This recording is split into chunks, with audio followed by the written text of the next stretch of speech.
জয় শ্রীকৃষ্ণ। আজকের তোমাদের জন্য একটা খুব সুন্দর খেলা নিয়ে চলে এসেছি।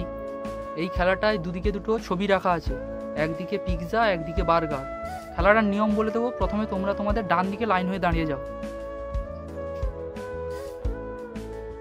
খেলাটার নিয়ম হচ্ছে একদিকে পিৎজার ছবি রাখা আছে, একদিকে বার্গারের ছবি রাখা আছে। আমি যখন বার্গার বলবো বার্গারের দিকে লাফাবে, যখন পিৎজা বলবো পিৎজার দিকে লাফাবে। তোমাদের ডান দিকে রাখা আছে পিৎজা, বাম দিকে রাখা আছে বার্গার। খেলাটা বুঝতে পেরেছো? এবার খেলাটা আমি শুরু করছি। Burger, pizza, burger, pizza, burger, pizza, pizza. আমাদের খেলা থেকে একসঙ্গে 3 জন বেরিয়ে গেল। এখন আমাদের 2 জন প্রতিযোগী আছে। ভালো করে খেলবে তোমরা।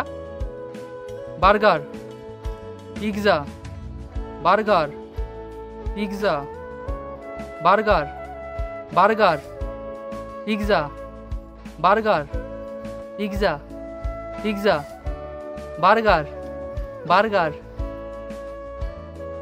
আর একজন আমাদের প্রতিযোগী খেলা থেকে বেরিয়ে গেল। আমাদের আজকের খেলার বিজয়ী অনুপ মণ্ডল। অনুপ মণ্ডলের হাতে আমাদের একটা পুরস্কার তুলে দিচ্ছি।